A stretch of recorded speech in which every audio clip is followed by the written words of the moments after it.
mist was already falling when I understood what I was looking at, and by then it was too late to stop it. I watched from a hidden shell in low orbit, cloaked to look like drifting metal debris, invisible to every human sensor pointed at the sky. My task was simple. Watch the people below. Record what they do, send a report home. That was all. I was not supposed to feel anything about it. Then a smuggling ship above the planet lost control of its cargo hold, and 3 sealed canisters fell through the clouds and cracked open over a small farming town called Kest Hollow. I knew the gray mist the moment I saw it spread.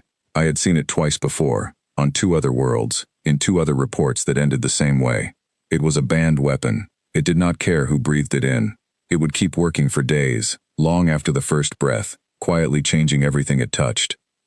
I ran the numbers before the mist even reached the ground.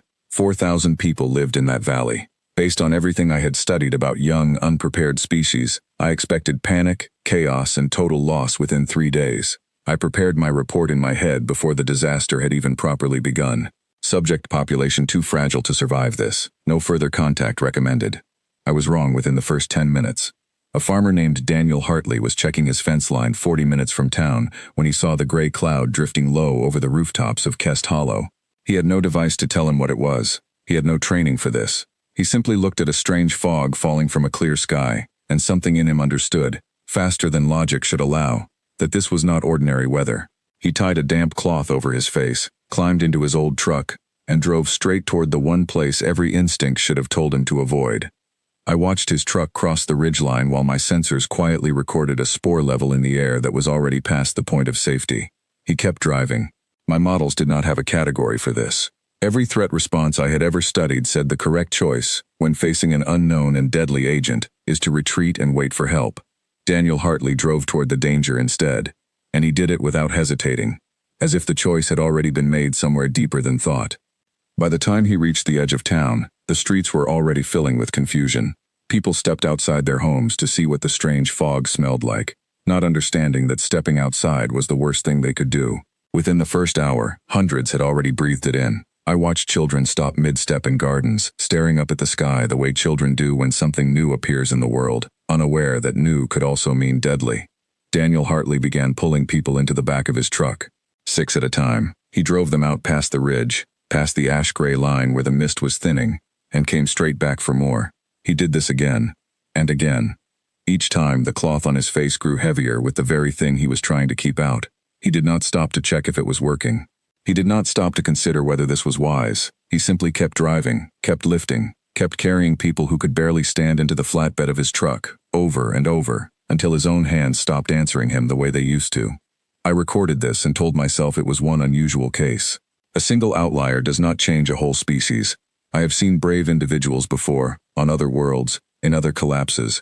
One person's actions rarely tell you anything about the millions who share their planet. I expected the town itself to fall apart the way every model says it should. Instead, something stranger happened. The town began to answer back. At Kest Hollow's only hospital, a building meant to serve 40 patients on a quiet day, the number of people arriving climbed past 400 within 3 hours. There were 11 staff on duty. No cure existed anywhere on this planet for what was moving through those people's bodies, because no cure existed anywhere in the wider galaxy either. Not one that could be made from anything humans had ever built. A young science teacher named Grace Fielding happened to be at the hospital that morning, visiting her mother, who worked there as a nurse. Grace had once written a paper in university about the way certain poisons attack the nervous system, and something about the symptoms she was seeing reminded her of that old research. She had no authority to make medical decisions. She was not a doctor, but she began telling the exhausted staff what she remembered, guessing that treatments meant for a different kind of poison might slow down whatever this new one was doing to the body. Nobody stopped to ask if she was qualified. There was no time left for that question. They tried what she suggested, because trying was better than watching people fade with nothing offered in return. I watched this and adjusted my report again in my mind. Perhaps a handful of unusual people existed in this one town. Perhaps luck had placed them all together at once. I told myself the wider planet would not react the same way, because widespread cooperation under fear is rare among young species. Fear usually pulls people apart. It rarely pulls them together. Then the call went out to a nearby unit of soldiers. Their base was 40 minutes away. A young officer named Nathan Price received a broken radio message describing a strange fog and a town in trouble, with almost no clear details about what they were actually facing. He did not wait for the message to be confirmed. He gathered his unit and told them plainly that whatever was happening in that valley was dangerous, that entering it might mean they never came home to their own families, and that anyone who wanted to stay behind had every right to do so. Not one person stayed behind. I have the recording of that moment stored in my memory, and I have played it more times than I can count. A soldier named Emma Whitfield, only 26 years old, answers her officer with 4 simple words. She says she is already moving. 10 other voices say some version of the same thing within seconds of each other, as if the words had been agreed upon long before anyone spoke them. They did not have the instruments I had. They could not see, the way I could, that the air in Kest Hollow was still thick with enough danger to make anyone who entered a person, that half of them would likely carry some trace of the poison home to the people who loved them. They went anyway. Every part of my training told me this decision made no sense.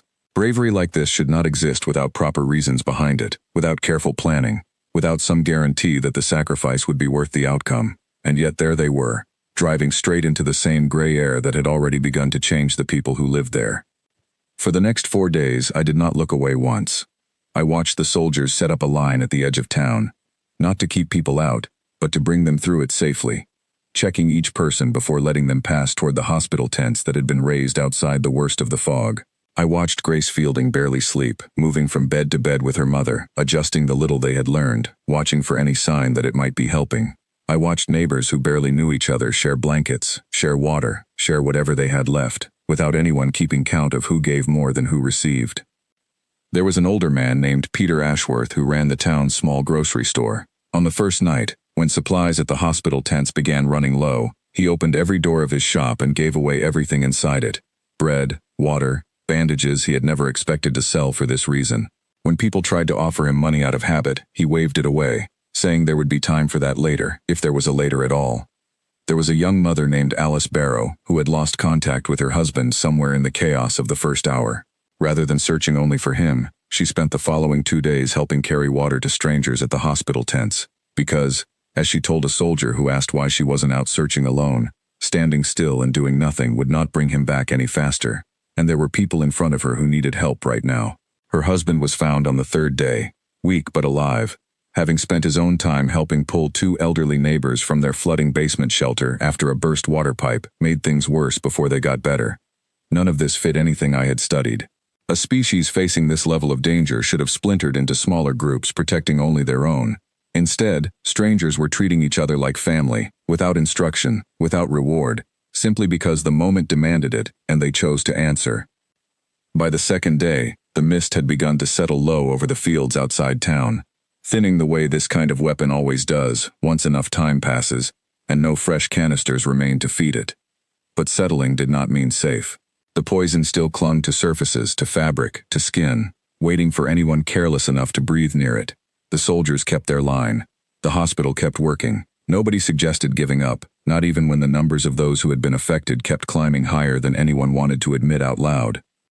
I watched Daniel Hartley on the 2nd morning, still moving despite how tired his body had become, still helping where he could, refusing every offer to rest until his legs finally gave out beneath him near the edge of the schoolyard he had helped clear the day before.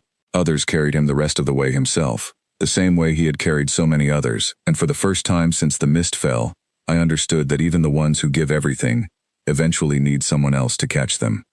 By the 3rd day, word of Kest Hollow had reached far beyond the valley, though no outside help could arrive quickly enough to matter for what was happening inside those first difficult hours. The town had to survive on what it already had, and what it had, more than anything else, was its own people refusing to stop trying. Grace Fielding's small guess about treatment slowed the worst effects in enough people that many who might have been lost held on long enough for their bodies to begin recovering once the mist finally cleared from the air completely. It was not a perfect solution. It never could have been. But it was enough to matter, and mattering, I was slowly beginning to understand, was sometimes the only thing that separates a full loss from a partial one. On the 4th day, the gray mist finally lost its strength completely, the way this kind of poison always does once enough time has passed in open air. The danger that remained was no longer in the wind but in the damage already done to those who had breathed it in during those first chaotic hours. I ran my final counts from orbit, the way my training required, cold numbers meant to summarize an entire disaster into simple totals. Of the 4,000 people who called Kest Hollow home, just over 3,000 remained by the time the crisis ended. Daniel Hartley was not among them. 6 of the 11 soldiers who had answered that broken radio call did not return to their families either. Grace Fielding survived, though I watched her hands shake for many days afterward, and I watched her return to her classroom anyway once it reopened, because the children still needed someone to teach them, and grief, it seemed, was not something humans considered a good enough reason to stop showing up for each other. I sat in my hidden shell above the planet and tried, many times, to write my report the way I was trained to write it. Every version I attempted used the word massacre, because from far above, in cold numbers alone, that is exactly what 4 days of a deadly poison moving through a small town looks like. It took me far longer than it should have to realize I had chosen the wrong word entirely. A massacre is something done to a group of people who could not stop it. What I had watched was not simply something done to Kest Hollow. It was something the town had done for itself, together, again and again, in ways that made no sense by any careful calculation of risk and reward. A farmer who drove toward danger instead of away from it. A teacher who offered a guess because silence felt worse than trying. A shopkeeper who gave everything away without asking for anything back. Soldiers who moved before they even finished being asked. A mother who chose to help strangers while still searching for someone she loved. None of it added up the way disaster response should add up, and somehow, because of that, fewer people were lost than any of my models had predicted. My final report home did not follow the format my training required. I wrote one simple line, and then I wrote a suggestion beneath it that no observer of my kind had ever recommended before. I told them that this species should not be measured only by the tools we normally use to judge how advanced or capable a civilization has become. I told them we did not yet have the proper words for a group of people who look at unbearable odds and choose to try anyway, over and over, without waiting to be told it makes sense. I suggested we simply call them unmeasured, until the day we find a better word for what I witnessed in that small valley. I still watch from my hidden place above the clouds. I still record what I see the way my training requires. But I no longer expect the numbers to explain everything, because I have seen, with my own eyes, an entire town refuse to let cold arithmetic decide who among them deserve to be saved. I came to observe humans as one small task among many in a long career. I did not expect to leave changed by what I saw. And yet here I remain, still circling quietly above them, still watching, still learning that some things simply cannot be measured from above no matter how carefully you try.